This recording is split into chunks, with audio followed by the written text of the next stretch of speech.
Hello friends, ज्ञान अर्पण academy के YouTube channel में आप सभी का स्वागत है। तो आज है 19 मई और 19 मई के करंट अफेयर के क्वेश्चंस हम लोग देखते हैं। अभी तक जिन लोगों ने चैनल को सब्सक्राइब नहीं किया, सब्सक्राइब करें और इस वीडियो को ज़्यादा से ज़्यादा शेयर करें। तो पहला क्वेश्चन है, हाल ही में किस राज्य सरकार ने फसल उत्पादन को प्रोत्साहन करने के लिए राजीव गांधी किसान न्याय योजना की शुरुआत करने का फैसला लिया है? तो यहाँ पे हमारा आंसर सही हो जाता है छत्तीसगढ़। छत्तीसगढ़ राज्य सरकार ने हाल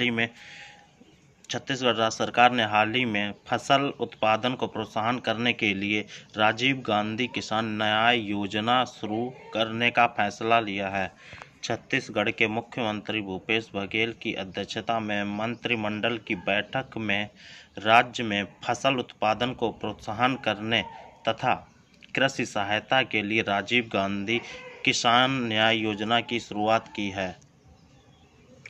राज्य सरकार के अनुसार इस योजना का शुभारंभ 21 मई 2020 को पूर्व प्रधानमंत्री राजीव गांधी की पुण्यतिथि पर किया जाएगा। इस योजना के अंतर्गत खरीफ 2019 की पंजीकृत और उपार्जित रकबे के आधार पर धान, मक्का, गन्ना और रबी फसल के लिए 10,000 प्रति एकड़ की दर से किसानों को सहायता अनुदान की राशि उनके खाते में हस्तांतरित की जाएगी। अगला क्वेश्चन हम लोग देखते हैं, किस राज्य सरकार ने कोविड-19 महामारी को देखते हुए देसी और विदेशी शराब के विक्रय मूल्य पर विशेष कोरोना शुल्क आरोपित करने का निर्णय लिया? तो यहाँ पे हमारा आंसर हो जाता है छत्तीसगढ़ राज्य सरकार ने। छत्तीसगढ़ राज्य सरकार ने कोविड-19 महामारी को देखते हुए जो भी देसी या विदेशी दारू है उस पर एक विशेष कोरोना शुल्क आरोपित किया है। तो ये छत्तीसगढ़ राज्य सरकार ने। तो आइए इस योजना के बारे में तथ्य जानते हैं। छत्तीसगढ़ राज्य सरकार ने कोविड-19 को महामारी को देखते हुए देसी और विदेशी शराब के विक्रय पर विशेष कोरोना शुल्क आरोपित करने का निर्णय लिया। इसके तहत देसी शराब पर 10 रुपये प्रति बोतल तथा सभी प्रकार की विदेशी शराब स्प्रिट माल्ट पर उसके फुटकर विक्रय कीमत का 10% विशेष कोरोना शुल्क लिया जाएगा। और जानते हैं छत्तीसगढ़ राज्य सरकार के बारे में। छत्तीसगढ़ राज्य सरकार ने सभी शहरों परिवारों को 2 कमरों का पक्का आवास दिलवाने के लिए प्रतिबद्ध। मंत्रिमंडल की बैठक में मोर जमीन मोर मकान योजना के अंतर्गत 40,000 अतिरिक्त आवास बनाने का निर्णय लिया गया। अगला क्वेश्चन, अंतर्राष्ट्रीय प्रकाश दिवस कब मनाया जाता है? तो ये अभी हाल ही में 16 मई को मनाया गया। प्रत्येक वर्ष 16 मई को अंतर्राष्ट्रीय प्रकाश दिवस इंटरनेशनल डे ऑफ लाइट मनाया जाता है। यह दिवस विज्ञान, सांस्कृतिक, कला, शिक्षा और सतत विकास, औद्योगिक, संचार और ऊर्जा के विविध क्षेत्र में प्रकाश की भूमिका के उपलक्ष्य में मनाया जाता है।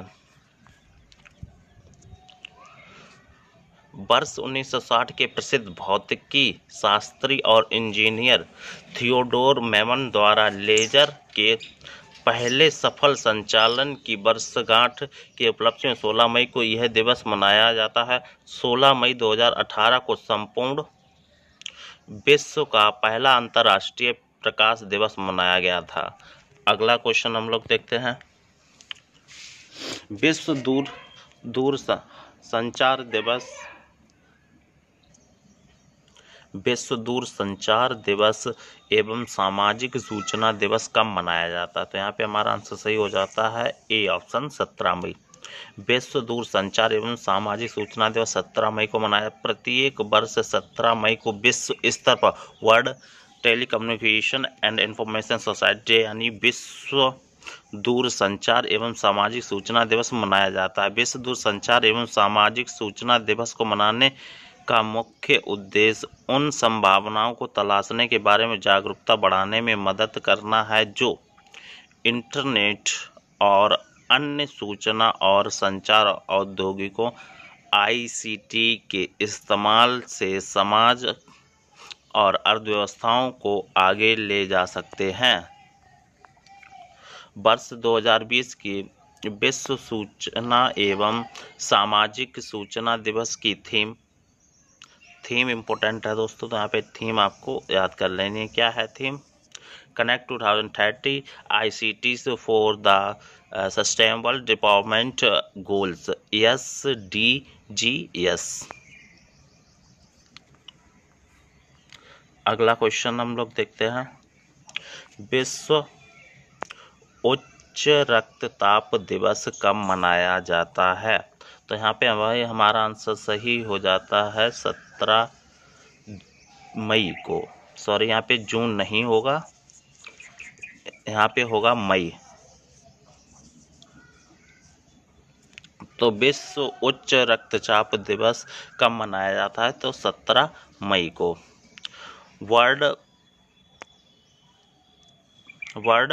हाइपरटेंशन डे ऑफ 2020 प्रत्येक वर्ष 17 मई को विश्व स्तर पर विश्व उच्च रक्तचाप दिवस के रूप में मनाया जाता है। इस दिवस को मनाने का मुख्य उद्देश्य बढ़ते हुए उच्च रक्तचाप BP के बारे में जागरूकता को बढ़ावा देने और सभी देशों के नागरिकों को इस बारे में जागरूकता को बढ़ाने देने सभी नागरिकों को इस धीरे धीरे मारने वाला कारक को रोकने और नियंत्रण करने के लिए प्रोत्साहन करना। इस दिन को पहली बार 2005 में मनाया गया था। विश्व उच्च रक्तचाप दिवस WHD विश्व रक्तचाप लीग WHL की एक पहल है जो इंटरनेशनल सोसाइटी ऑफ हाइपरटेंशन का एक संबद्ध अनुभव है। विश्व रक्तचाप दिवस 2020 का मुख्य विषय का मतलब थीम। तो थीम है measures your blood pressure control it's life long. यह विषय विश्व स्तर की आबादी में उच्च रक्तचाप BP जागरूकता बढ़ाने पर केंद्रित है। तो हमारा यहाँ ह्यूमन बीइंग का ब्लड प्रेशर कितना होता है, हाई और निम्न? आप लोगों को इसका आंसर कमेंट में बताना है। अगला क्वेश्चन देखते हैं हम लोग। साहित्य अकादमी पुरस्कार से सम्मानित किस बंगाली लेखक का निधन हो गया? तो देवेश रॉय। साहित्य अकादमी से सम्मानित बंगाली लेखक देवेश रॉय का निधन हो गया। लेखक के रूप में 5 दशक लिखने वाले दिग्गज बंगाली लेखक देवेश रॉय का निधन हो गया। उनके उपन्यास टेसापेयर ब्रिटाटो के लिए साहित्य अकादमी पुरस्कार से सम्मानित किया गया था।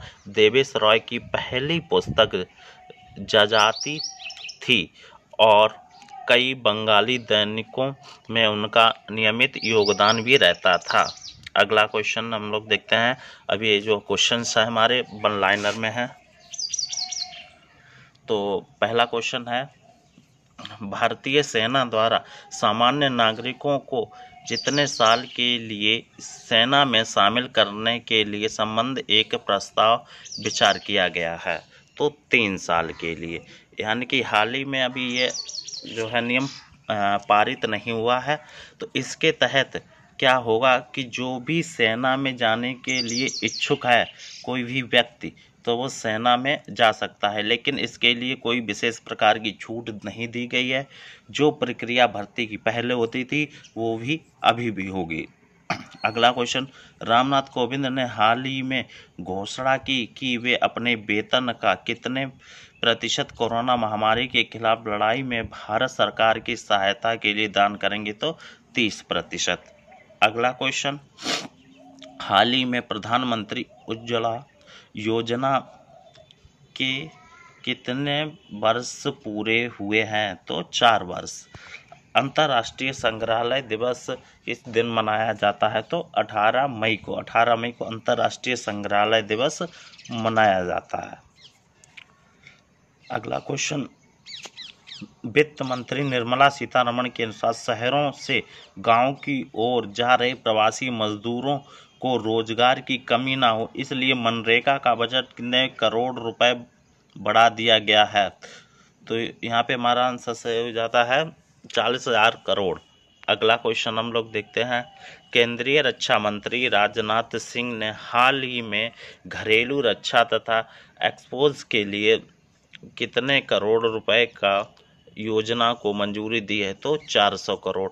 अगला क्वेश्चन, हाल ही में भारत सरकार और पश्चिम बंगाल सरकार और विश्व बैंक के मध्य पश्चिम बंगाल के दामोदर घाटी कमान क्षेत्र में सिंचाई सेवाओं को तथा बाढ़ प्रबंधन के लिए कितने मिलियन डॉलर में एक ऋण समझौते का अनुभव किया गया? तो ये है 145 मिलियन डॉलर। तो अगला क्वेश्चन है जिसका आंसर आपको कमेंट बॉक्स में बताना है। विश्व आर्थिक मंच द्वारा जारी वैश्विक ऊर्जा संक्रमण सूचकांक में भारत का कौन सा स्थान प्राप्त हुआ है? तो ये इसका आंसर आप लोगों को कमेंट बॉक्स में बताना। अभी तक जिन लोगों ने इस चैनल को सब्सक्राइब नहीं किया, सब्सक्राइब करें और इस वीडियो की लिंक जो है नीचे डिस्क्रिप्शन में मिल जाएगी। जय हिंद, जय भारत।